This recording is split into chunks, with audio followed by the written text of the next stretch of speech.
What is up, everybody? Welcome back to another live Pen to Gas podcast. And here we go again.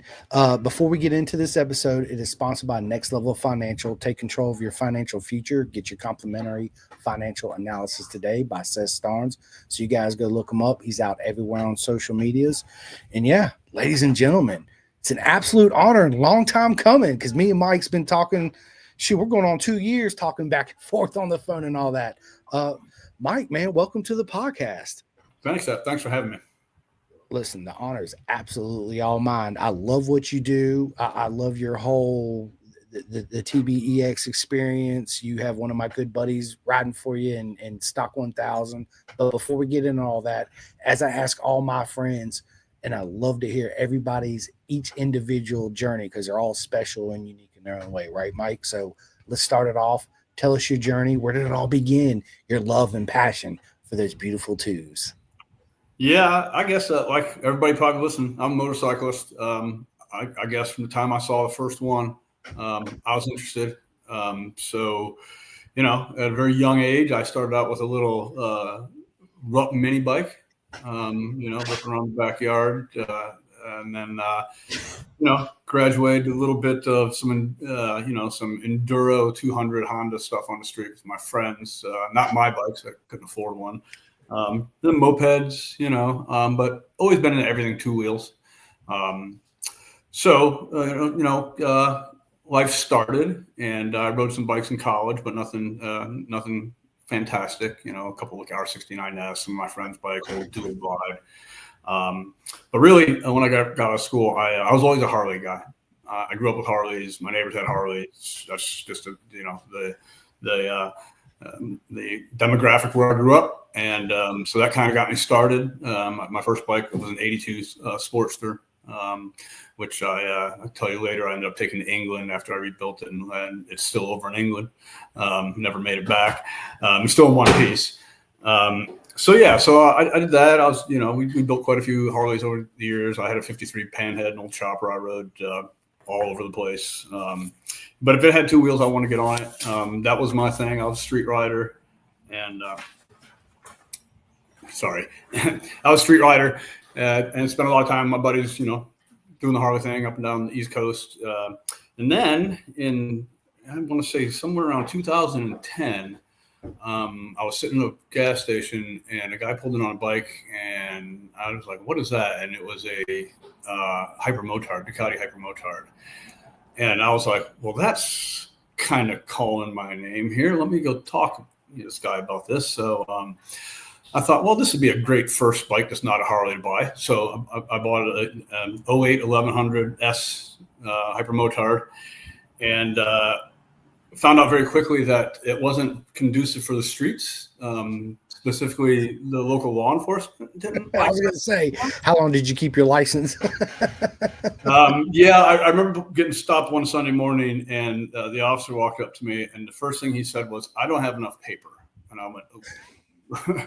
So anyway, and that was just the bike. Just I'm not a wheelie guy. The bike was just just a handful to ride, a blast to ride. But that forced me to go to a track day. I thought, Team Promotion was around at the time, and in New Jersey, and I looked into, kind of wanting to see what the bike would do, and go out there and get a feel for it. So I signed up like a, typical novice track day guy. Thought I was going to go out there and really tear it up. And I came home that day and I looked at my wife and I said, I don't know how to ride a motorcycle. I've been riding my entire life, and the track really showed me that, wow, I've just been letting the motorcycle take me places, at that point. So then I moved over to England, where I continued to do some track days over there. We spent 2 years over there. While I was over there, and I guess I should back up a little bit. About 20 years ago, I was diagnosed with MS. So when I was first diagnosed, I was in a pretty bad way for a little while. I wasn't sure I'd ever ride a motorcycle again. Those first little bit of time was a little scary. Of course, that kind of went away as MS does in the condition that I have. So it comes and goes, but it was always in the back of my mind. I moved over to England. while I was there, I was doing some volunteer work. I was there supporting my wife's her job over there. And while I was doing some volunteer work, I was looking at motorcycle magazines. And as you know, if you've been over to Europe, motorcycling is a whole different world over there. It's the way of life. It's, there's not a day goes by you can't find a motorcycle race on TV. It's beautiful, man. I went to the UK in 23 to Cadwell Park. It's my favorite racetrack. BSB is my favorite production racing in the world. Shit. Matter of fact, for me personally, it's the TT, BSB, and then MotoGP and everything. It don't matter what order past them two, to be honest with you. And you're right. One of the questions I got asked all the time when I come back is, what's it like? What's the difference? I was like, well, everybody loves the sport. You see motorcycles everywhere. And when you go to the track, it's got a different feel. It's positive, the energy, the crowds even on Friday, it was just absolutely amazing. Here, we don't really have a whole lot of large crowds. Some we do, but for the most part, it's just different, the whole experience. And when you finally show up and you see the track, you're like, wow, what, you know what I'm saying? How narrow it is. What brought you out to England, man? So my wife's, her company, they sent her there for a couple of years to take care of some projects they had. And I was just getting ready to finish up what I was doing here. And it seemed like a good time to maybe go spend a little bit of time overseas. And I went over there with the intention of, getting some work in. But the first couple of months was not the easiest to find a job. So I was volunteering. I found looking through a motorcycle magazine, and I saw an advertisement for volunteers, and it was the bike experience. And I'm like, well, what's the bike experience? And it was this disabled gentleman, paralyzed rider, who started an organization to get disabled people back up riding motorcycles again. And I thought, man, with my MS, this is just the kind of thing that I like to have in my back pocket, to know that there's something out there. So I called Talon up, Talon Skills Piggins. He is the founder of the bike experience in the UK. He's got a pretty interesting story. I'll mention that. He's got a couple of Netflix things going, and he's on YouTube. But anyway, I called Talon. I said, hey, I'm a fairly decent wrench. I've got time while I'm over here. Can I lend a hand? He said, absolutely. So the first day I went out to Silverstone. I pulled in and got into the trailer. Saw a bunch of people in wheelchairs, a bunch of other people milling around. And Talon put me right to work. He said, get in there and help these people get dressed. So I walked in the trailer and I said, does anybody need a hand? And this girl, Christy, held up half an arm. And I went, okay, that pretty much broke the ice right then and there. It was the most incredible day. So I spent the day over there. I saw what motorcycling brought back to these people instantly. I saw that it was something that I certainly was glad to know it was around for my condition, selfishly. And more importantly, I saw how simple it kind of was to take disabled people and put them on a motorcycle again. So I was over there. I ended up buying Talon's SV650 that he was racing over there with Bimsey. That bike has also done I believe it was a parade lap at the Manx GP at bikes. But I ended up buying that bike from Talon. I was looking for a track bike, so I bought his bike and started doing track days with No Limits Track Days over in the UK. And like you, Cadwell Park, by far, hands down, the coolest track I've been to ever. Magical, right? And speaking of the Mees, I got a good mate, Jake Marsh. He races out there. He actually just got third place the other day. Let's freaking go, Jake, man. I'm so proud of him. Matter of fact, his dad's actually watching now. He's a good mate of mine. Peter Marsh. What is up, Pete, man? It's been a while. Says, good evening, Chris. Good to see you, mate. Been a while since I caught you online. Yes, it has, my friend. Hope everything's well in the family. Congratulations to Jake Marsh, man. Absolutely. Let's go, bro. And you're right. Cadwell, Mike, to me, it's its own unique special track. You know what I mean? The history, how it started out dirt and then converted into, road racing. And, let's just be honest, that mountain jump is just like ridiculous, bro. I remember I arrived real quick. We'll get back into it, but I arrived on, I think, Wednesday, went to the track, first place. Obviously I go see the jump, and I walk up and I remember where the grandstand is, man. And I look over and I'm like, is this pit out right here? They're like, nah, mate, this is the actual track. And I'm like, bro, it's like this wide, right? Fast forward, the weekend comes, dude. Josh Brooks was just, dude, literally 4 foot in the air, rear tire, and I'm just in awe, just like, oh my god, you got to be kidding me right now. It's, yeah, man, absolutely amazing, man. It's you can see my smile on my face when I talk about it all the time, because it's one of those, you know, special, unique places for sure. And you being over there in the UK, I do have a question for you, man, real quick. Is bro, black pudding, yes or no? No. Absolutely not, right? No, man. No. But yeah, no, Cadwell by far, like, you know, to ride it, to see how narrow it was, the elevation, it was just, you know, it's one of those things that, you know, I'll always have, you know, and it was, you know, going up the mountain first time, actually getting the front tire off the ground, doing that was pretty, you know, pretty good for me. I was pretty happy. I'm a slow intermediate guy, so I got no speed at the track, but yeah, so I got to ride quite a few of the tracks there, and the whole time I was, you know, volunteering with the bike experience there, watching them grow. They ended up with quite a few racers, or, you know, a handful of racers that they competed with over there. So yeah, so I did that, and then I brought my wife out to it and to show it to her. I said, you know, you've got to see what's going on here, because I can't. And I tell this to people, and you'll probably hear me say it a whole bunch of times. Until you see it firsthand, I can tell you about it, but you can't feel it. You know, you don't see it. So we're working on that, some better content. But I took my wife out. Most of our programs were at Silverstone, and she looked at me and said, "Is there anything like this in the United States?" And I said, "Not that I'm aware of." So we started doing some research, and she said, "You know, well, the first thing we're going to do when we get back to the U.S. is we're going to start the Bike Experience USA. We've already got a program. We already know how they work it. It's been a proven program over there in the UK. So I thought I had a pretty good map to follow on what to do, what motorcycles to buy, what adaptions to start with, you know, what kind of facilities you need." And so, yeah, so we left England, shipped everything back over here. I had to break my bike into a whole bunch of pieces because they wouldn't let me import the motor and the frame. So I had to leave that motor and frame in the UK and rebuild it here. Everything but the Harley.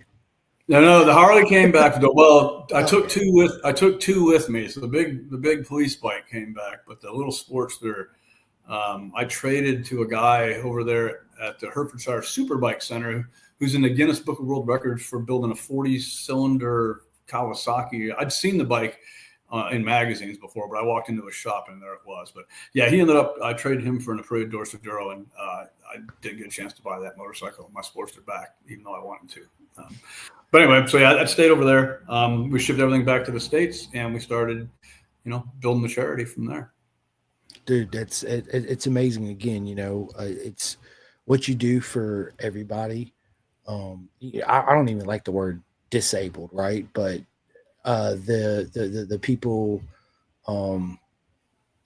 it's, listen, I see this. Cora is a good friend of mine, right? So I see the way she smiles and the energy comes out when she talks about riding and getting on the bike, and she can do this and she can do that. And it's just, yeah, matter of fact, I was at VIR, and I was looking for you. This was last year, the beginning of this year, I can't remember, for an Azure track day. It had to have been into last year. Some of your guys were there, and I went around and introduced myself to them. I was like, "Where's Mike at?" They're like, "Oh, he's not here." I was like, "Boo! Well, let's get him on. Let's get him here, right?" So yeah, I met, man, I'm not really good with names. I'm good with faces. They were absolutely amazing people. It was 4 gentlemen. 2 of them were racing. I think the other 2 or 3 were obviously helping in the pits and all that stuff. I wish I could remember everybody's name. Yeah, probably Tony Pitcock for sure. Tony, for real. Yep, Tony, absolutely Tony. Yeah. I'm trying to remember the bike. I think one guy had an Aprilia. Yeah, RS. We'll talk more about the race team, but yeah, the disabled team has kind of moved over to the RS. The paralyzed riders, it comes with a lot of, it already comes from the factory pretty well set up for their needs, with the blipper and the quick shifter and just the way what it comes with. It's a pretty good platform for us to start with. And then even Jason Griffin, our one-armed rider, he's racing one now. We kind of stick to twins because the bigger bikes are a lot to muscle around, and if you're dealing with somebody who doesn't have a core, it makes it harder. So so those are guys you would have bumped into doing the sprint racing thing. You'll see the disabled guys around quite a bit at the track. I know Mark was at Black Hawk this past weekend, and I know Tony's at VIR this coming weekend. So it's, we usually have a racer on track every weekend somewhere. We like to get them on together sometimes, but we're back to where, we started the charity, and it was slow going. We put a couple people up here, a couple people there, but we bought the first bike. We use the Aprilia Mana 850s, the automatic twist and go bikes for our first bike. We put everybody on. It's an automatic mix. That's what they used in England. They're pretty bulletproof. The problem is getting parts for them now. They're getting dated, and they're so we're looking at options there. But so we started doing that, and then I was invited to go to the Atlanta Motorcycle Show by John Cook from Track Day Winter back in the day. And I hadn't met John, I didn't know, but he invited us to come down. And I took a kid named Noah from Noah Valdez from Utah, and then Dave Hunt met us there, who's one of our racers. They met us there, and we started talking. Well, you get a couple of guys talking, a couple of guys that have been on motorcycles that are paralyzed, and you got a guy that runs a track day organization. And next thing you know, he says, "Hey, why don't you guys come out and do a track day together?" And I'm like, "All right, if you're willing to, let me see." I've had a couple other guys that are starting to try to get on track themselves. Mark Lepanzi, be one of them. So we ended up taking in 2021, I believe. It wasn't all that long ago. We took 5 paralyzed riders to NCM with Track Day Winter for a weekend, and we all learned a couple things. First thing we learned is our guys can be pretty darn fast. They can be competitive. They can be safe out there. So we turned a lot of heads. Invited back. We did that, and then kind of started doing more track days. Guys started doing more track days on their own. A lot of track days with N2. They helped us, supported us quite a bit. And then, the charity keeps growing. I'm going to stop and say, I get off on the track stuff and get on this tangent of the track and the racing stuff, and I'll come back to why in a minute. But the main focus of the charity is anybody who's been disabled, right? We want to get them back on a motorcycle, right? That's the key. So we've done stroke victims, multiple amputees. Brain injuries are harder.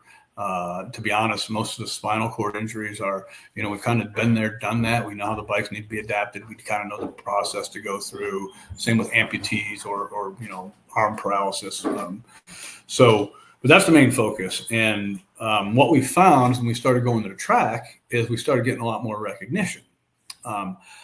I started going to the track in 2017, late 16, I guess, to work with Metric Double Moto, Mike Felice. I don't know if you know Mike, but he's a Pirelli vendor up here in the Northeast. And I started doing tires with him so I could get donated equipment from racers. So that's where all our leathers came from, and our boots and our gloves and that kind of stuff. We go through ups and downs with what we need, but that was my reason for going. And then, we started taking the race guys to the track and started getting more recognition. And then Robbie Chickalo from N2 stopped by my shop one day to buy an SV from me. And he saw a couple of the adapted bikes in my shop. And he said, "What are those?" And I started telling him what we did. And he said, "Hold on, let's talk about this." So since he was already tied in with N2 tight, he said, they have a relay race where you can go. It's an endurance race. We first start talking endurance racing. They have a 4-hour endurance race. Maybe we should go out as a group with all these 5 guys and see if maybe we can go do an endurance race. It's supposed to be a little lower key, not a lot of stress. I said, all right. We talked to 5 of them, I guess 4 of them. That first year, we went to Pittsburgh and competed in our first race, first 4-hour endurance race. We finished the race. We ran the relay series, which is everybody rides their own bike. We swapped the transponder, which makes it so much easier for our disabled riders because they all like their bikes set up differently. Even though they may have a very similar injury, all their bikes are set up differently. But yeah, we went out and competed, and finished the race. Thought, all right, well, this is pretty good. The times were reasonable. So the next year, we decided to do the full relay series with N2 Wira. And we won the championship in the relay series as a disabled team racing able-bodied teams. That turned some heads. A bunch of guys in wheelchairs going up to get a trophy. And we didn't win any races. We got a couple podiums. I got a race check. That was pretty cool. I said to my wife, "So look, actually, we got paid to do this." That was crazy. But yeah, so we won, and we won because we competed in every round. We finished the most laps. We were consistent.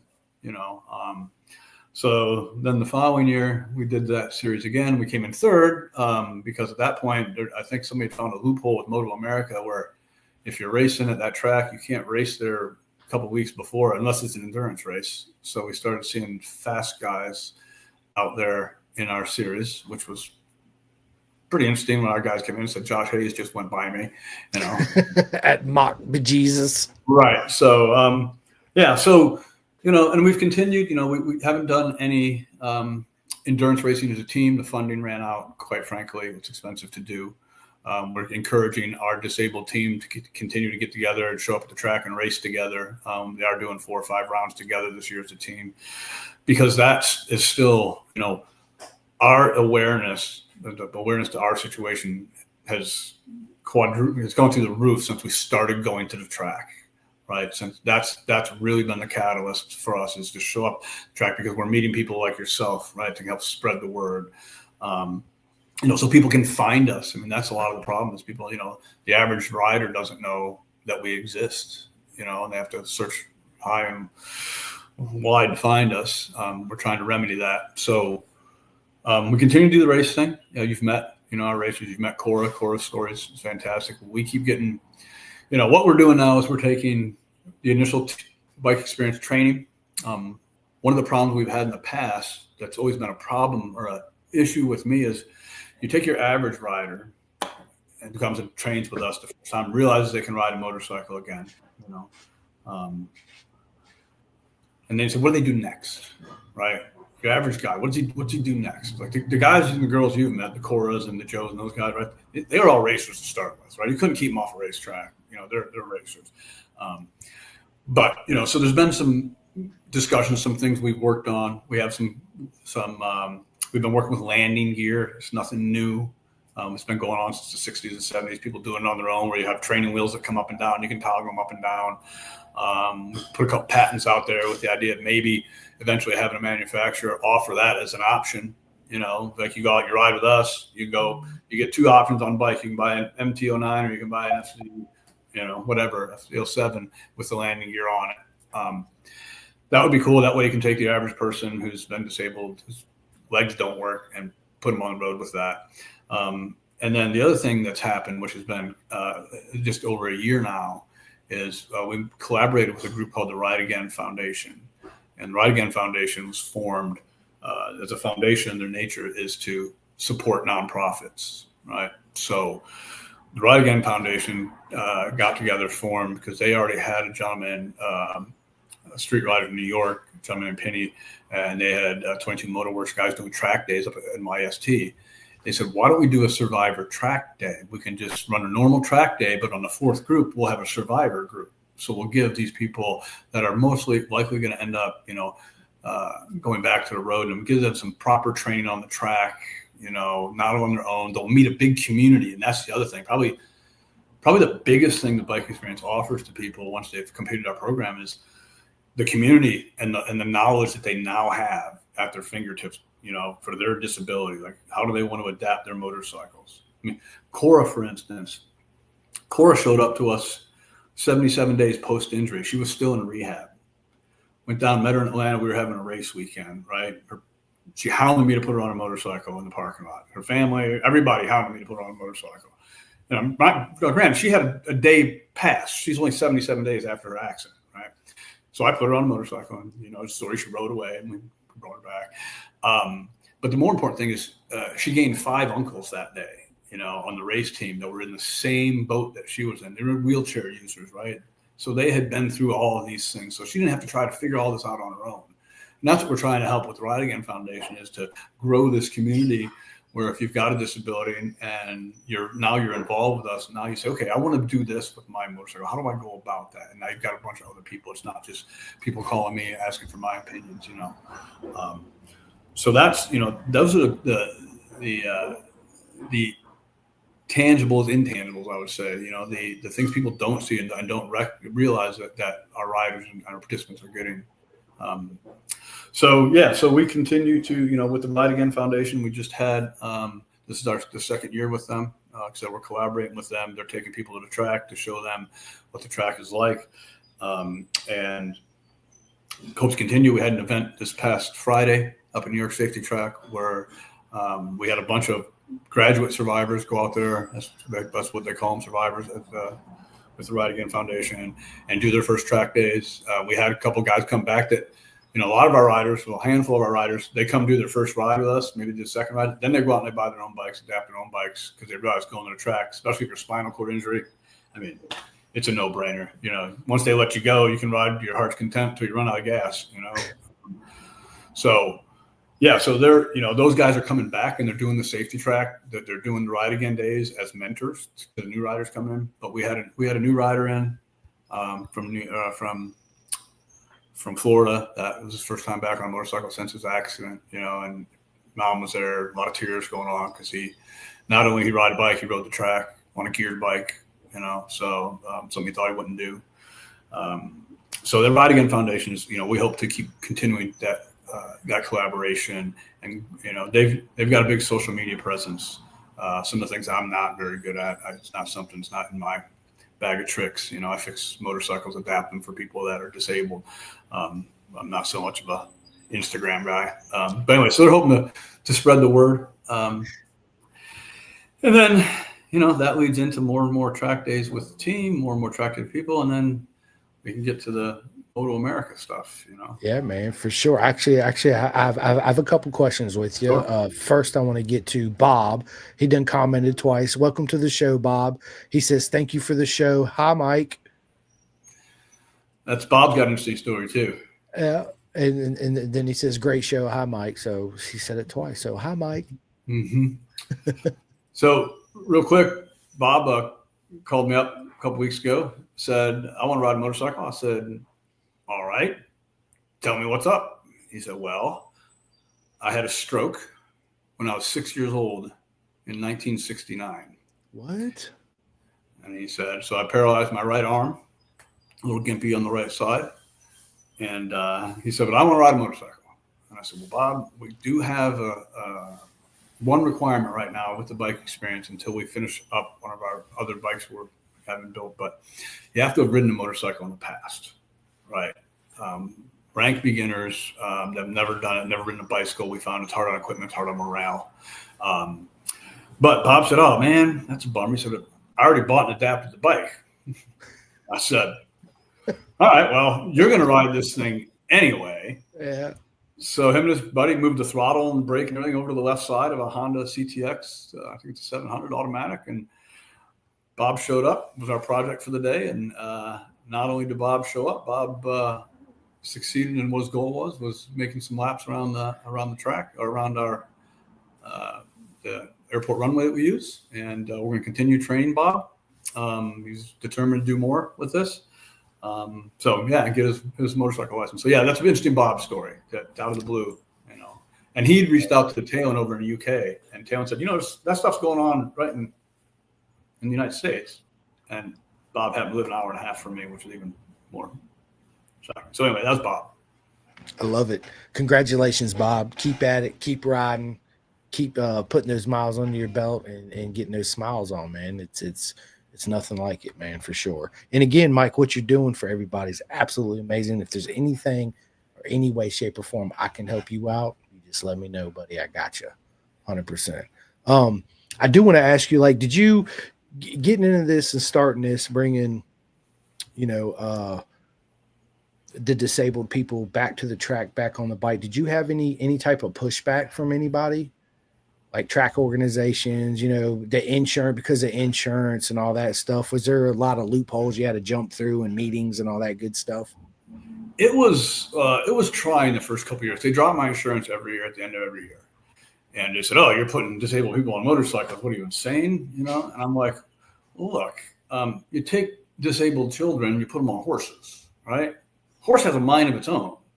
Something scares it. I said, motorcycle only does what you ask of it, right? So we've got a proven track record over in England. We've got a program that works. We've got a very specific sequential program that we use depending on disability. So yeah, I got pushed back from that for long. And to be honest,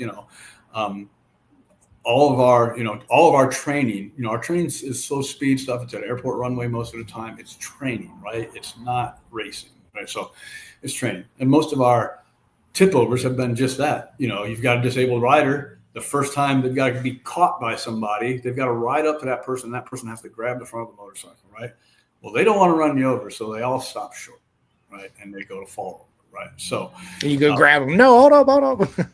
And as the one gentleman said to me years ago, he said, the fall out of my wheelchair is about exactly the same height that falling off of this bike. So it's the same, So yeah, I had pushback from that. I have had, I've had people say to me, "How dare you put somebody who's been disabled back on the machine that disabled them?"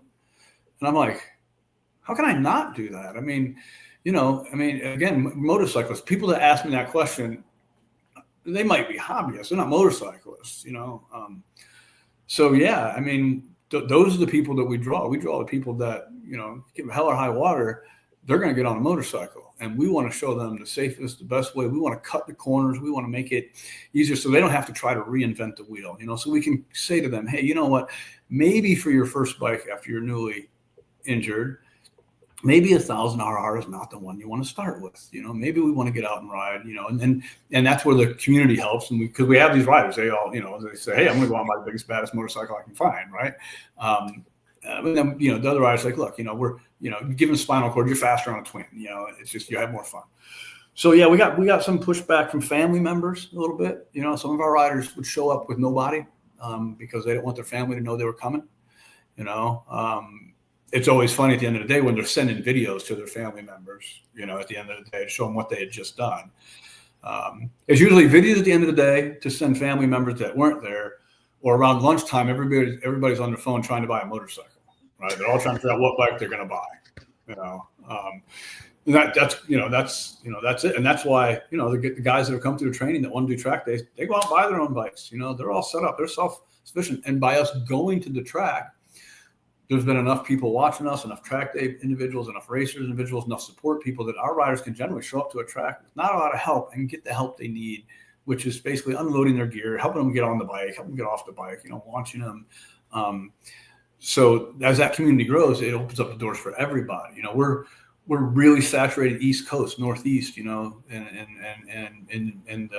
heading a little bit more south, but we want to have, programs in the Midwest and in California, and that's tough. It's we've been able to support. We've been able to fly people into events. That seemed to work the best. Ride Again Foundation, they get a lot of support. They just, for this past weekend, they flew everybody up to the event, stayed to Airbnb. And that's the other thing. We don't charge anybody a dime for this, right? Everything we do is through donations, equipment, money, typical charity, so yeah. I love it. Another question I have for you, man. What did you find the most challenging part of the whole getting everything together? As far, I'm not talking about, the pushback from people. I'm talking about, getting the bikes, getting everything set up and physically reaching out to the people and getting them in on the program. Right. And then going along with that, I couldn't imagine the feeling that you experience personally, you and the crew and everybody, when you see that individual get on that bike for the first time and those smiles come and they come back, they're like, yes. And like you said, at lunchtime, you're like, is this a good bike right here? Is this what I should get? And you're like, it's just, the feeling of that too. Yeah, I had that exact discussion with Kid Cody this weekend. So about buying bikes.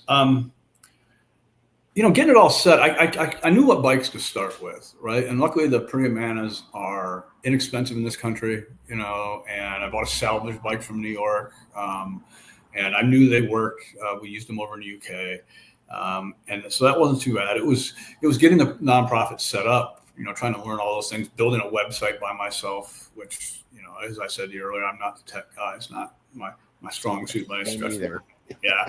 So, it took about 6 or 7 months of just figuring the right way to do it, making sure that we had, all the proper paperwork, that we had, fundraising. My wife has been, she funded the first motorcycle. She's been behind this the entire time. Without her, none of this had happened, the support and it's gotten a little tougher over the last little bit of time because, I'm getting pulled into a bunch of different, race weekends and training weekends, and it's which is a good problem to have to be at 2 or 3 places the same day. But anyway, so yeah, that getting it's just it's not like starting a normal business. I'm trying to figure out and then what do I do? How do I find somebody? And I got back and we just started reaching out and putting our website out there, and some girl from Allentown called me up and said, I want to ride a motorcycle. She'd never ridden a motorcycle in her life, right? She's a little tiny thing, like Cora tiny. And I said, well, that's our first taker. That was October in 2016. So I said, we're going to take this girl, spinal cord injury, and we're going to put her on a motorcycle. And I got a call, and now we're going to do it on Saturday. I got a call on Friday, and Friday, Mike Mays called from Indiana, said, hey, I want to get on a motorcycle too. I'm from Indiana. Can I do that? Yeah. So he started driving then, drove overnight and showed up. So getting that first event out of the way and actually having 2 riders and Ruth rode with us a bunch of times. Ruth learned to ride a motorcycle. It was, she was, like I said, our first rider. Her and Mike were our first 2 riders. Mike Mays from Indiana, Mays Moto. He actually is still in business. He's part of our disabled race team. He actually sponsors a Super Hooligan bike with Moto America. So they've got a Super Hooligan. August Nord's riding that this year. That's a Mays Moto bike. But yeah, so that was a big thing. So then once we did the first event, then Mike knew some people who knew some people, and that's how our next riders came along. And then word of mouth started getting out.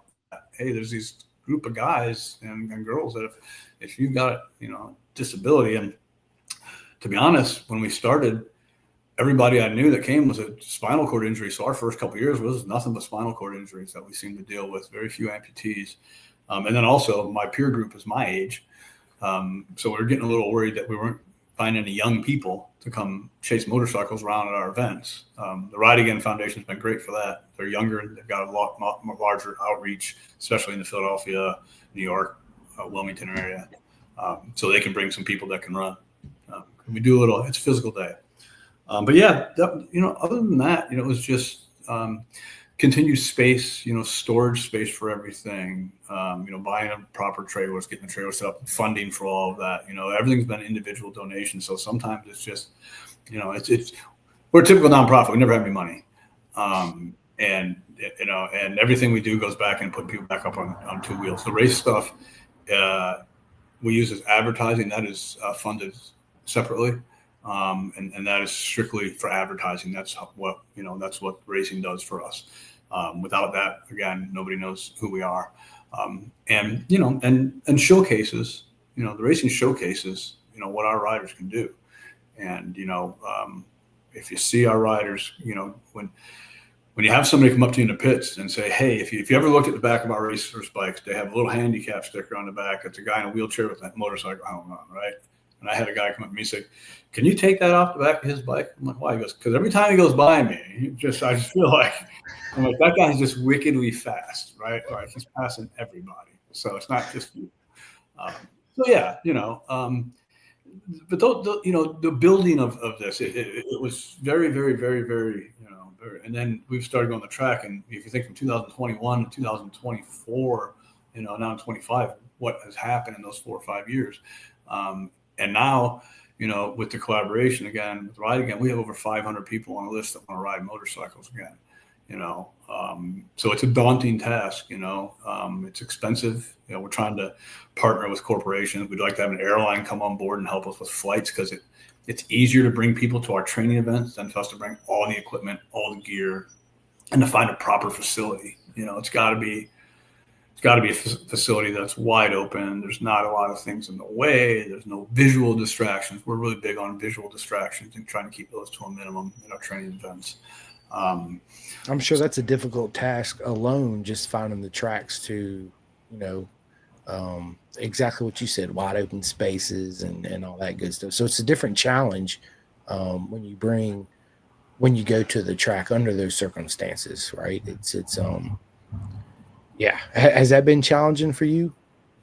Yeah, facility's been the biggest issue, and we've been utilizing a local park here, Warminster, Pennsylvania. It's got an old military runway on it, so it's wide open. It's more space than we could ever need. We can put a course together out there for our initial training. So our initial training is get the rider comfortable on the bike, let them get used to moving on the bike again. That's why we use the automatic bikes at first. Let's take the clutch out of the situation, open up some of that brain space, to get the feeling back. And then once that is the perfect venue for it. If you've got somebody whose vision is not quite where it needs to be, and all of a sudden they target fixate, we can tell we got a big runway. We can usually head them off before they head into the grass. But it has been a problem. They only give me so many dates a year. Recently they started charging us. They hadn't for a while, but they started charging us to use the facility. But that being said, we've partnered up with RevZilla and the Riders Club at NJMP. So that's the group the private track day group at NJMP. And what they've done is they've offered us the paddock area for all the Riders Club dates if we want to use the paddock area for our training. So that is fantastic, because it opens up. They have like 40 days. We won't be able to use all that, but it opens up some days for us. It's a proper facility.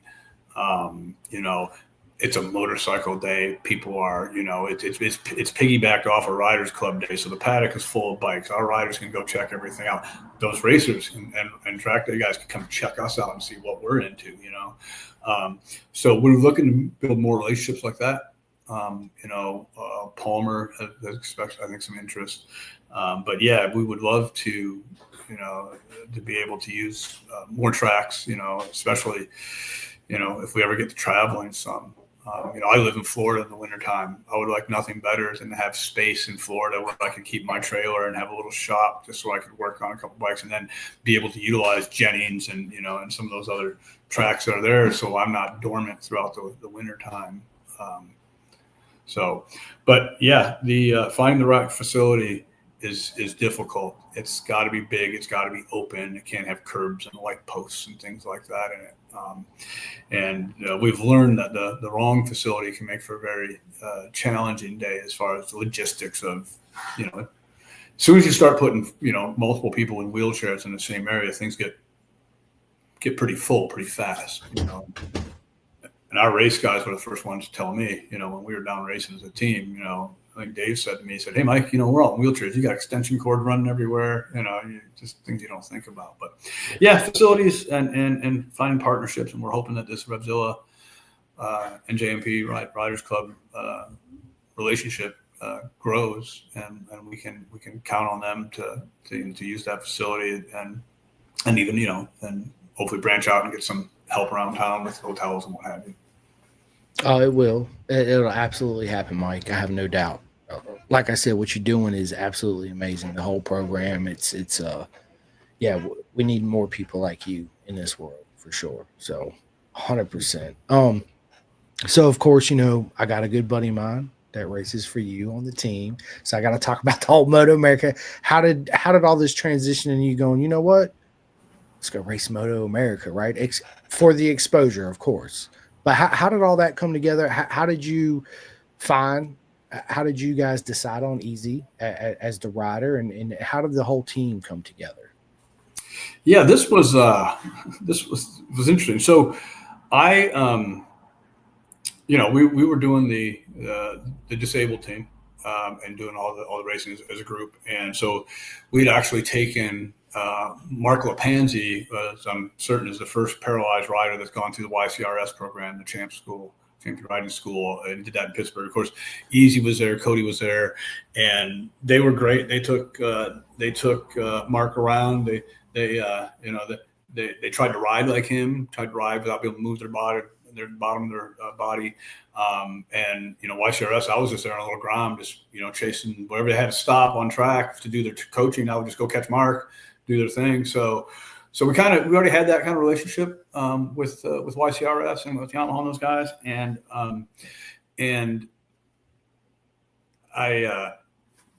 Pat from Alpha Omega had approached me at one point, and Pat had been in a bad accident years ago, and was kind of having the same thoughts I was having, And anyway, he had been approached, I guess. We had a gentleman who was a YCRS graduate who basically decided he wanted to go Moto America racing. Well, that's not true. He came over thought he was going to talk about going endurance racing, right? That's what he thought he was going to talk about, but somehow they ended up talking about Moto America racing. So this gentleman decided, hey, let's go out and run a couple of rounds of Moto America racing. And we already know the rider we want. All right. We want Easy to be our rider. And he fits perfect with our program. He knows our riders. He knows what they go through. He brings attention to what we do, So Matt's a sponsor, and Matt had said to me, let's go do this. This came through Pat with Alpha Omega. And then on a side note, real quick before we do this, our board chair, Kendra, had met Pat and was talking about her brother, Joseph, who's the board for the Ride Again Foundation, and Joseph is an amputee. And Pat talked to Kendra. Kendra said, I have a brother who would like to get doing more track day stuff, but here's his issue, and that's how me and Joseph met. So again, track day stuff led to the Ride Again meeting. So anyway, so we ran 2 rounds last year with Easy in Stock 1000. Fared pretty well. The rain stuff, Easy's, fast in the rain. We ran 2 rounds, and I didn't know what this year was going to bring. And then I got a call, middle of winter, said, hey, we'd like to do TBEX racing again this year with Stock 1000 Moto America. We want to run the full schedule. And we're going to put together a team, and we're going to put together a mechanic and a data guy and everybody that goes into running a professional Moto America team. And that's what we did. And that's what they did. They put a team manager in place. And we have a lot of help through people in the industry. Mark Schlesinger is our data guy. If you know him he's one of the original YCRS guys. He's known Easy since Easy was small, so he can get through to our racer, and have a different conversation with him. So the idea here is that the sponsors saw what we were doing and said, I want to make sure we can get this out to as many people as possible. And we want to make sure that we've got a competitive team. So that's how it all came about. If you'd have told me in 2022, 2021, we first started going the track, I'd be sitting around and have a Moto America Stock 1000 team, I told you you're crazy. But that's and it looks like hopefully bigger things for next year as well coming. So it's been a learning experience, but it's been amazing. And when our racers show up at the Moto America events, they're treated like family by the whole team. As a matter of fact, we had a parts issue in Road America last week, a week before, and we did not have a spare for the part we needed. And Mark Lepanzi happened to be there watching races, and he said, "Let me go see what I can find out." Came back 5 minutes later with the part we needed, so we could race on Sunday. So disabled team helping the Moto America team. I love it, man. You can't write this stuff, right? You can't make this stuff. You can't. What a proper mega journey, as I always say. It's absolutely amazing. I was fortunate. I met the whole team at Road Atlanta. Of course, Easy's my homeboy, right? Every time I show up to the races, I'm excited to see Easy. I looked up. I had no idea he was actually racing for you guys. I know he rode last year, the last 2 rounds. We already talked about that. This is the first time I met his mom. I forget the guy's name. He's about your height. little heavy set guy. I think he was running the team. Man, I can't remember his name. So Everybody there was just you walk by the whole tent and there's nothing but love and positive energy, man. It's such a great feeling to, you show up to the race weekends, you go by tents and not everybody's having a good time, something's going on, but you feel the energy right there. The whole weekend was just smiles, and you got one of the best riders on the planet on your team with Easy, right? And he is such a great person and human being. It's yeah, man, you guys are absolutely gonna succeed. Absolutely gonna succeed. thank you. Yeah, it's amazing as it is. Absolutely. It's being there and having Easy's parents there and all the wealth of knowledge they know. So they've been doing this with him since he was tiny. So it's a good team. It's a very good team. Yeah, and it just goes to show how beautiful and everybody is in our paddock too. Everybody comes together. They want to see everybody succeed and help each other out. It's a beautiful thing. We got Mark B. Jones. What is up, Mark? He says, "Good evening from Mobile, Alabama, man. What is going on, buddy?" Mark. Dude, bro, we got the legend himself in the house right now. Easy, bro. What is up? TBEX for the win. You already know. Let's go. Dude, that's also how would one want to, if somebody had something that they wanted to donate, do you guys still take donations for your guys' team? Sure. I mean, we don't generally take used helmets for certain reasons, right? But yeah, I mean, we go through ebbs and flows, and generally, I'm at quite a few of the tracks. If not, there's usually somebody there that I know that could take, like if you've got leathers, a spare set of leathers that you don't want to, that you're not using anymore. Bigger, leathers are something we really need, bigger in height and bigger in size. We get some pretty big riders. We've had volunteers. I had a guy, Matt from New York, who just took a set of his leathers and shipped them to one of our riders because he wasn't going to find a set big enough for him. So yeah, we take equipment. It's easier if we hand it off personally, unless people want to pay to ship it. Generally speaking, if we do take motorcycles in, we're usually turning them around and selling them for a profit, so we can put money in the coffers. Unless we try to stick with one or two platforms for the training because it's easier on spare parts and what have you. So we've been using the Aprilias and the SV650 because it's a great platform. It's a bulletproof bike. They're a dime a dozen. They work really well for us. But yeah, and then of course, going to the website, there's always a place, there's donate button, donate monetary as well there. But yeah, really, if you have it and you've got something you want to donate to us, you can go to the website, you can go to the email, you can email me directly, and I'll respond and figure out the best way we can get it. But everything we've done has been through donations of racers and riders. Good, dude. I love it. So I know there's a lot of people listening to this. If anybody's got anything they want to donate, or friends that got gear, gloves laying around, or suits, chest protectors, back protector, whatever it is, hit me up. I'll send it to Mike and make it happen, man. Yeah, again, Mike, dude, if there's anything I can do to help you guys out, let me know, because I firmly believe in what you guys do, and it's absolutely amazing. I want to be part of it. 100% want to be part of it. Yeah, you have to come out and see one of our initial training events. See that first time rider. That's what sets. I would love to. Yeah, we'll set it up. Me and you will definitely set it up. I'll come out there, spend the weekend.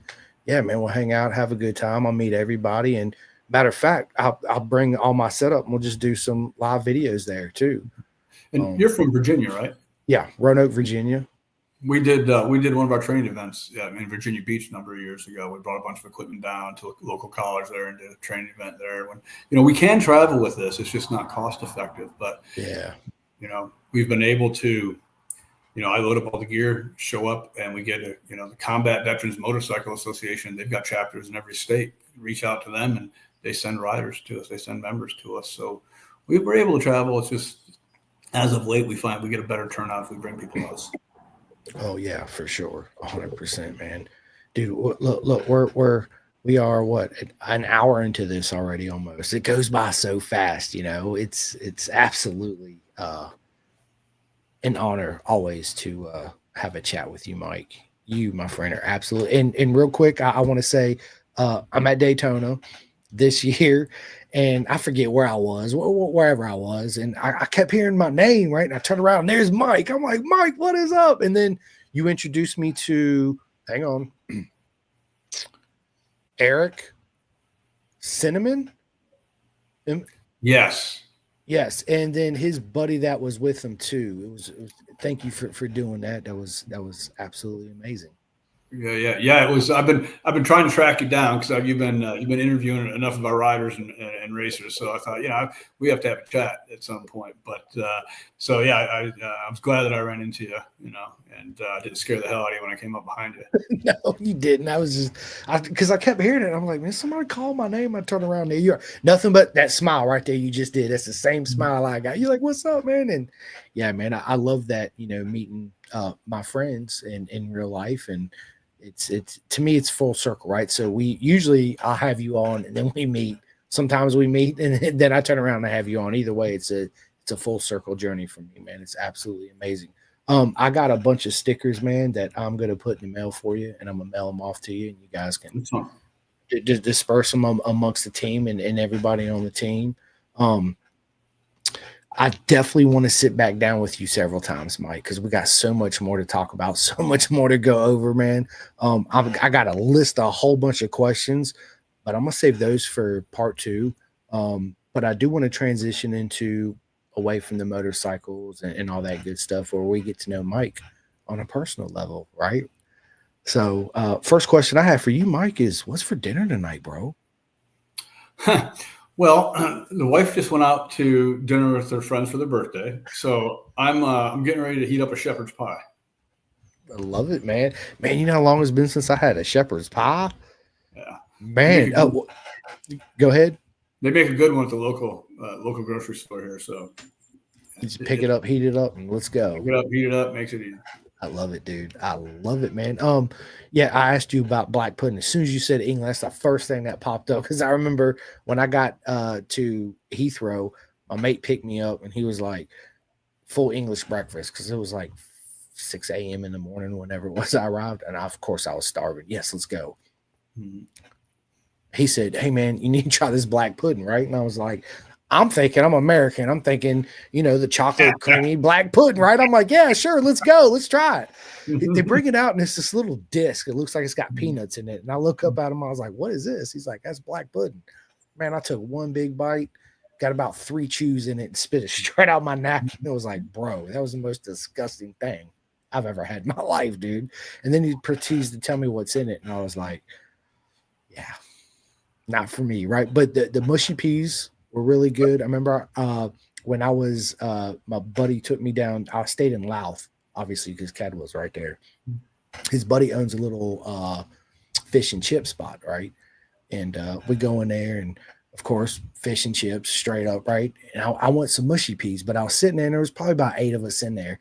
And I said, she's like, well, what else would you like? I was like, I would like to have some of those squishy peas. And everybody started busting out laughing, right? They're like, it's mushy peas. I was like, I'm sorry, forgive me, I'm American, right? Yeah, man, freaking awesome.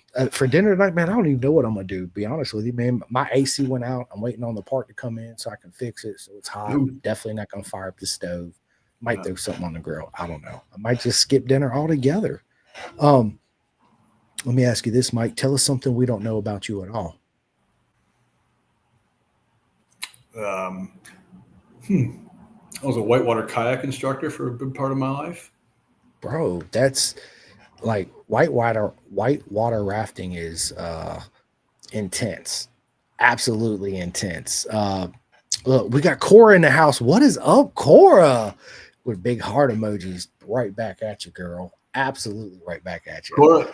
Cora came up this past weekend to mentor and to coach up at NYST at the riding end day. So she was up there Thursday and Friday doing that.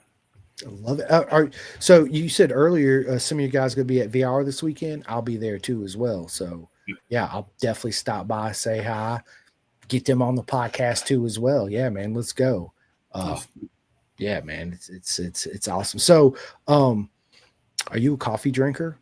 I am. I wasn't. I made a conscious effort when I was about 40 to start drinking coffee. A little late bloomer, but I got there. I read it was good for people with MS, so I made a conscious effort to start drinking it. So I don't necessarily need it. I prefer to have it, but it's not a deal breaker. Yeah, it's not a deal breaker for me neither, but I do like to have it, right? Like, yeah, absolutely. What's your worst habit?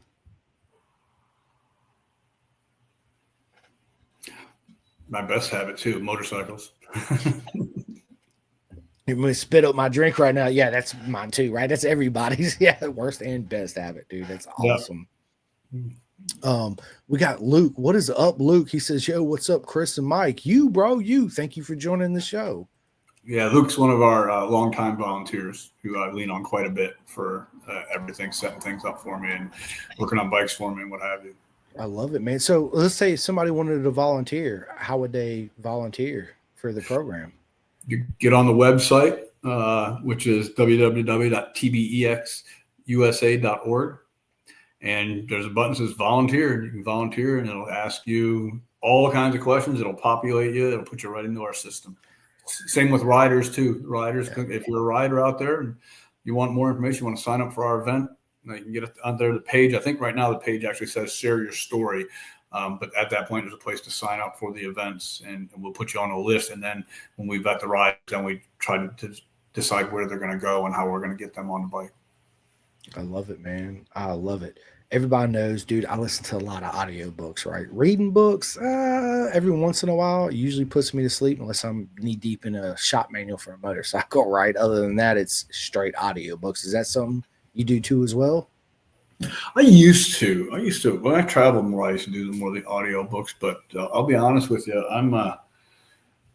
I just listen to sports radio. I'm not a big sports guy, but there's something soothing about Philadelphia sports radio. So that's what I listen to when I'm in my car. Philadelphia sports radio. I like it, man. I like it. Yeah. Oh man, that's awesome. Are you a spicy food eater? Are you a spicy type of guy? Yeah. My wife is a really, really good cook, chef kind of. So I sous chef most days. I do all the prepping, the chopping, whatever, and she's cooking. She likes it a little hotter than I do, but I am not afraid to try anything. And I've learned I like a lot of hot food. It doesn't necessarily like me, so I try to go easy on some of it. But I like spicy food. Love it. Me too. We actually had Tony in the house. What is up, Tony? He says, Jason and myself will be racing at VR on Sunday. Bro, I will see you there. I'll be there Friday and Saturday. Sunday is Father's Day. I don't know if I'll make VR Sunday. I don't know. It's still kind of up in there. We will see, but I'll definitely be there Friday and Saturday. So looking forward to meeting you, even though Tony, me and you met at VR actually. Like I was telling Mike earlier, I think it was either the beginning of this year or it was at the end of last year. I can't remember. I've been traveling around a lot to a lot of racetracks here lately, so it all gets kind of lost in translation up here. And I find that when we get younger, Mike, that's what I call it, right? Getting younger. My buddy says, why do you always say that? I'm like, because when you're born, you have no teeth, you wear a diaper, right? Eat soft food. When you get older, guess what? You have no teeth, you wear a diaper, and you eat soft food. So, yeah, but we're all still a kid right here, and that's the only thing that matters, right? So, Tony said last year, yeah, Tony, for sure. Podcast. Do you listen to any podcasts at all? Yours? Thank you. It's an honor. Yeah, I have a couple that I listen to. A local guy here, 215 Moto. I listen to his stuff, Gerald. So just because it's local, and of course I'm always looking to, I want to try to keep up with everybody in the racing and the track world whenever I can. I can. I try to. If I can figure out the technology sometime when I'm on the road. I love it, man. If you had one superpower, what would your superpower be?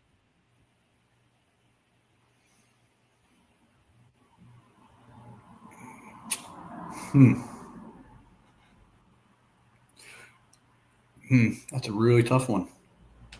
I know there's so many, right? My superpower would be making people happy. That's the first time anybody's ever said that. That's absolutely amazing, making people happy. Which we do it all the time with two wheels, right? You see everybody happy on two wheels. Let's go. So that's a superpower. Yeah. Look, what I do is very selfish. I get an awful lot out of this, right? People say, "Oh, thank me all the time." I'm like, no, you don't have no idea what I get out of this. I get a ton out of this, right? It's good for me. Yeah, dude, absolutely it is. 100%. If you could travel back to any era of time, what time would you travel back to? Late 70s. Late 70s. That was a good year. I was born in the late 70s, late 70s, like late 70s. But yeah. My mom and dad said the same thing. They're like this there was nothing like the 70s and early 80s. So yeah, I wouldn't know. I was in a diaper running around trying to figure it out, right? Chasing motorcycles, trying to get on my dad's bike, that's for sure. Yeah, That's awesome. I was preteen, so everything was cool at that point, right? Cars were cool, motorcycles were cool, girls were cool, everything was cool. Everything was cool. That's right. Man, if you had an opportunity to sit down and have dinner with any motorcycle racer in the world, who would it be? Any motorcycle racer in the world, Dead or alive? I think I'd sit down and talk to John McGinnis. Bro, legend. Legend. Been doing it for so long at such a high level, right? But I mean, because that's that's what you're talking to people that are. I mean, this is what he does. I mean, this is who he is, right? And that's kind of what our riders they're riding again because that's who they are, on a different level. But yeah, so just to be able to keep it at that level for so long. Yeah, dude, McGinnis is, he's a absolutely a staple at the TT. TT again, everybody knows it's my favorite race, and it just ended, right? So I'm sad, but I can go back and rewatch it. Yeah, those every man and woman that do the TT are absolute aliens, the true aliens of motorcycle racing, not short circuit guys. I'm not saying that they're not aliens because they're all absolutely proper mega, right, and super fast, but the TT riders are just on a whole new level. It really is. They really are. It's not even the solo guys to me, Mike. It's the monkeys sitting in the sidecars. That's the most to me. I'm like, y'all are just plumb nuts. Like, I see the solos, but this is a little crazy, even for a motorcycle guy to say it's crazy, right? Yeah. I love it. Have you ever been to the TT? I have not. When I was over in England, that had been my plan, and of course, I didn't realize how difficult it was to get to the TT and how much planning went into getting to the TT. So I have not. No, it was something I thought I could just hop Show up. Yeah. No, not at all. No. It's on my bucket list. So one day I will be at the TT. 100%. Dude, on that note, let me ask you this. What is your go-to karaoke song? Oh, I don't do karaoke. You don't sing karaoke? No. All right, it's going to be our first time. Hang on, let me pull up this music, grab a microphone. No, I'm just playing. We're going to care. Trust me, nobody wants that. Nobody wants to hear it sing. Yeah, that's a fact. My wife told you the same thing. My wife would be laughing if she was here. So right. Star Wars or Star Trek? Star Wars. Dude, 100%. 100%. If you was a Star Wars character, what character would you be? Boba Fett. Boba Fett, dude, he's a legend.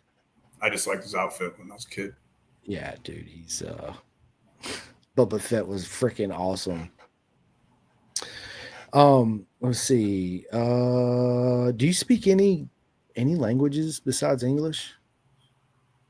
Nope. Yeah. I took Spanish in high school, but I don't remember hardly any of it. I can only speak very little. I can order dinner maybe. That's about it. I did a little Italian when we went to Italy, and I did some of that. And when I was practicing it, I was at least able to make myself known. But it's been a while. What changes would you like to see made in our sport? I'd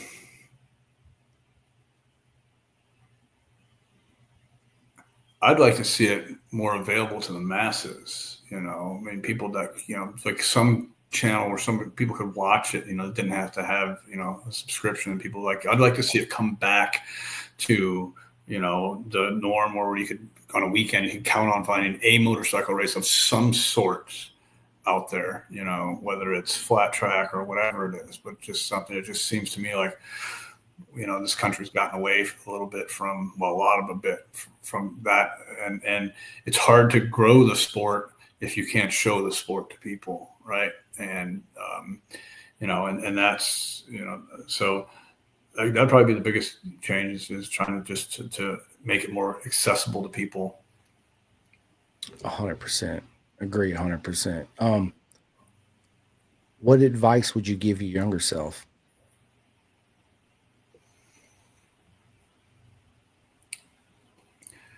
Should have started going to the track when I was first started riding.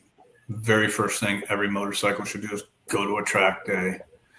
Really, really soak in what that is. It may save your ass on the road someday. 100%. Do you ride on the street currently? I sold almost all my street bikes. I have one left. Once my wife saw me at the track and she saw how the track was organized, she saw crashes happening, she saw that, and she was like, if you do anything else, I will do anything just to keep you off this, off street riding. And to be honest, this has taken up so much more of my time that, I ride utilitarian now, run here, run there. I haven't taken a pleasure trip in quite a while. But yeah, I'm not against street riding, especially imagination. I'm not against street riding. I just, I find that when I do get a chance to ride now, I prefer to do it at a track. 100%. I ride on the street occasionally.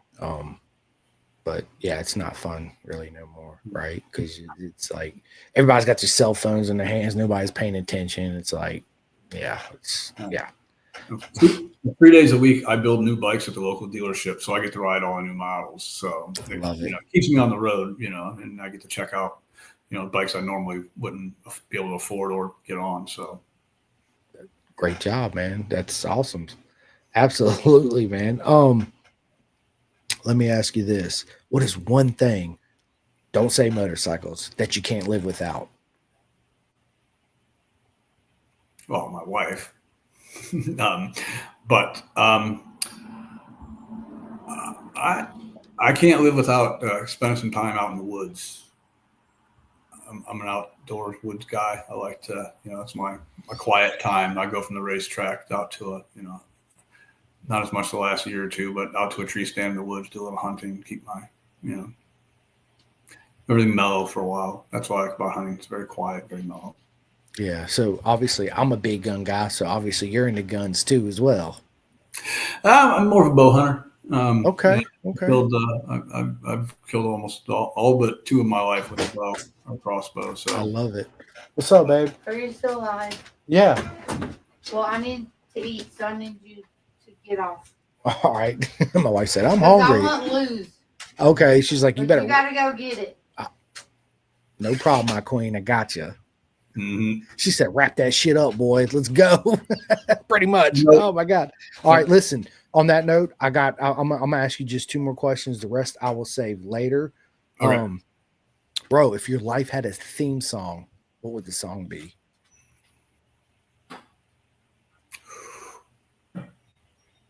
Eye of the Tiger. Dude, I love it. Eye of the Tiger. I love it. All right. Last questions. Then I'm gonna let you in the podcast. I'll give all my shout outs first, but last question for you. If money was no object and you had your own Moto America Superbike team or Twins team, whatever class you want to run in, what's the manufacturer motorcycle you would run, and who are the two current riders in Moto America you'd put on your bike? You already got one on there, easy, right? Yep. So Yamaha, easy, and it has to be a Moto America rider, so I can't say one of our riders. Obviously, Josh Hayes for the experience and and his history. Dude, what a legend Josh Hayes is! Like, bro, just pure inspiration, and what it all boils down to is his passion and love for two wheels, and that drive still to be that competitive drive. I often wonder how hard it is for racers that's been doing it as long as he has, or even a half of what he's done. How do they deal with that mentally once they hang up their leathers, right? It's got to be a very, very difficult probably the most challenging thing anybody's probably going to ever face, right? Whatever it is, motorcycle racing, car racing, whatever it is, it's got to be, big stop sign right there, right? And how do you deal with it? So, yeah, man. Yeah. Well, listen, Mark, dude, this has been absolutely Mike. I looked down, I seen Mark's in here. That's why I said Mark. Look, his first one right there, Mark. Mike, it's been an absolute honor to have you on the podcast. It's been a proper mega time. Your journey's absolutely unique. And again, what you're doing for the sport is absolutely amazing for all the, people that don't, I don't like the word disabled, man. That's why I'm trying to find a word or a way around it. But yeah, man, nothing but love and support, man. And again, and I'm serious, if there's anything I can do to help you out, please let me know. Whether it's talking about you on the podcast or whatever it is, I got you 100%. I want to see you guys grow, and whatever vision you have, Mike, whatever vision in your plans and goals are for this, man, I hope you exceed it 10 times over. 110%, man. Yeah, man, no problem. It's absolutely amazing, man. So I'm gonna let you end it here in a second. First thing I gotta say, like I always say, thank you guys and girls so much for tuning in, watching, all the love and support I give from everybody. You guys are the proper mega superstars, and I love every single one of you. If you guys have not had the chance, you know the deal. Hit that bell, the like, the subscribe, all that snazzy jazzy good stuff on all social media platforms, right? Big shout out to Next Level Financial for all your financial needs. BisonTrack.com for get your full custom suit. Listen, it's 2025. Take that off the rack suit. Let's donate it to Mike, right? And get yourself a proper fitted suit that's tailored, measured specifically for you. It's absolutely amazing. Join the herd. Again, it's 2025. BisonTrack.com. Big shout out to Chef Eats. You guys can use a discount code, pin the gas, and save 10%. TST Industries in Florida. Have you met Bart from TST? I'm not. I'm gonna have to get y'all two in contact. He has a company called TST Industries. He's in Florida. He's not far from Daytona. And he does a lot of good stuff too. So yeah, I'll definitely put y'all two in contact. Everybody always asks me about my beanie hats and my soft shell jacket. You guys can go to clothingkings.co.uk and order all your Pin the Gas merch. There's hoodies, there's hats, there's whatever. Anything you think of, it's there. You go to the website, go to partnership, scroll down, boom, there it is. Big shout out to RD Racing and my man Jake Marsh out there. Big shout out to SFL Mini GP. I'm a huge fan of SFL Mini GP. That's where all pretty much the future legends of our sport are coming out of, whether it's Jersey or South Florida.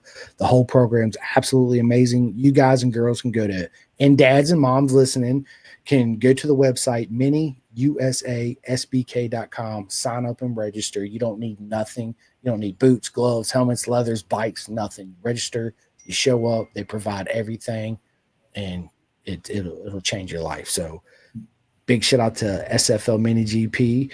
Big shout out to Vet2 Track. If I have any vets out there, go to vet2track.com. My buddy Jim has an amazing program. His whole model is curing PTSD one lap at a time. And I've seen it. I was there at Jersey when he had his group of guys there, and it was absolutely amazing to meet every single one of them. So, yeah, big shout out to them. Flying Eyes Optics for all your sunglass needs. You guys can use the discount code Pin the Gas. I used to keep them right here all the time. That's why I always look to my left, but I keep them hidden away because my wife always steals them. Her friends always steal them. Shit, half time my friends always steal them, right? But you can get your own. FlyingOptics.com, Pin the Gas. I need everybody to go to roadracingworld.com and donate to the air fence. It's imperative that we have the air fences. If we don't have them in place, guess what? We're not having fun. We're not going racing. So $5, $10, whatever it is, we all appreciate it, right? Absolutely. Big shout out to 64 Degree Racing. It's my favorite two-piece undersuit, man. I got two of them from Tate. He's absolutely amazing. And I tell this to everybody, Mike, don't go to the track with just one or two undersuits. Bring more undersuits than you do clothes, because you can always wear them home. The reason why we tell you this all the time, because we've been there. We experienced that, right? We want to save you from making that same mistake, right? Where people are going like, yeah, don't go over there, and you think you can ring them out and hang them. It's just not the same. So 64 Degree Racing. Also on that, I got a good friend of mine, Aliki You guys know her from Venom Sport. You guys can go to venomsport.com, get you some t-shirts made, get you a proper undersuit made too. So big shout out to Venom. Thank you so much for my shirt, man. I absolutely love this shirt, Mike. It's one of my absolute favorite shirts. So thin, so light, breathable. I need everybody, all my friends out there on the West Coast. You guys can go to Racer 411 at race-cra.com and sign up for the Racer 411 program. They're out there at the tracks. Leaky from Venom, she's always there too with my buddy. Excuse me, Aunt Lee Terry. They always bring spare parts and all that stuff to the track too as well. So if you're out there on the West Coast, look them up, hit up the website, sign up, go out and go have some fun. Big shout out to BTR, Build Train Race. Mark, everybody knows that I love BTR. What an amazing program they have, right? So next time, I think they're going to the Ridges the next round. So when you're at the Ridge, stop by BTR, make sure you say hi, and Superstock's going to be there too as well, right? Is this, I mean, not Superstock, the Stock 1000. No, we're not going to go. Our VIR. VR. Well, I'll be there. Hopefully you'll be there too at VR. Oh, yeah. August 1st through the 3rd. Yes, let's go. That's what I'm talking about. Me and you're going to sit down and do a live one there at the track. Big shout out to KYT Helmets, K-Tech Suspension, Ghetto Customs for all your body work. I got 3 of my friends that make graphics for motorcycles. You're not going to go wrong by ordering anything from any of them, just like the undersuit 64 degrees or Venom. But you guys can go to Drip and Wet. Everybody knows who Chris is, right? From Drip and Wet. Another buddy of mine, Reese from REB Graphics, and then everybody knows the legend Gus Rodeo. He has his own called GRG Graphics. You're not going to go wrong, again, by ordering anything from any of them.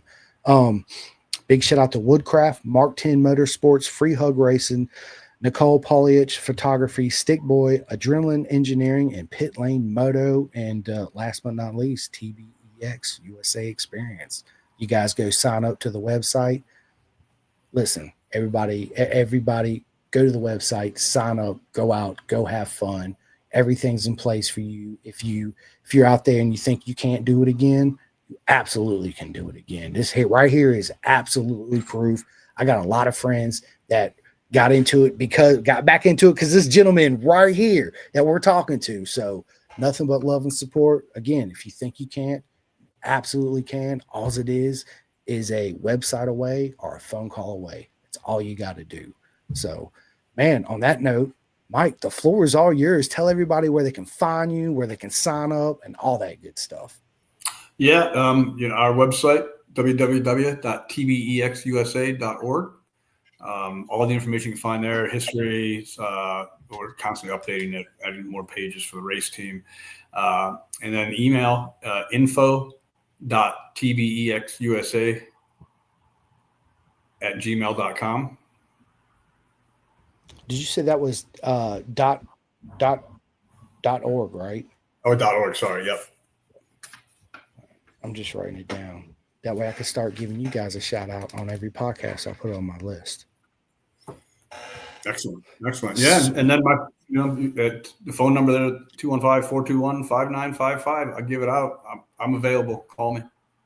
Listen, I do the same thing. I give out my number. Nikki's like, will you stop doing that? And I'm like, no, listen, absolutely not. Right. Because we're real, genuine human beings. And yeah, I want to be available to everybody, of course, with my wife and my son too. But yeah, Charlie, no, I did not say GRD. I said GRG. Sorry if it sounded like I said GRD, but it's GRG Graphics. So yeah, how you been, Charlie? But yeah, listen, I got to go. My wife done told me to wrap this shit up. She done ordered dinner and I got to go get it, right? And Mike needs to go eat his shepherd pie, which, man, I'm going to have to make me a homemade shepherd pie, man. I ain't had that in years. But Mike, just stay on with me just for 1 second. We're going to go ahead and schedule our second one. Listen, I hope everybody's rest of your day is as proper mega as you are. This episode will be out everywhere tomorrow. I'll tag you on all the socials and all that good stuff. And yeah, I will see you guys. Yeah, I got another podcast tomorrow. So I will see you guys tomorrow. On that note, we are out of here. Cheers. All right, let me end this. Calling all two-wheel enthusiasts, get ready to rev up your earbuds with Pin the Gas Podcast, the ultimate motorcycle racing podcast, hosted by Chris Simcoe, one of our very own excellent leaders here in Roanoke, Virginia. With expert analysis, behind-the-scenes stories, and exclusive writer interviews, Pin the Gas podcast delivers the adrenaline rush of the racetrack straight to your ears. Whether you're a diehard fan or a curious newcomer, you'll gain insights that will transform how you watch and understand motorcycle racing. On your favorite podcast app, join Simcoe as he takes you on a high-speed journey through the world of motorcycle racing. Pin the Gas podcast.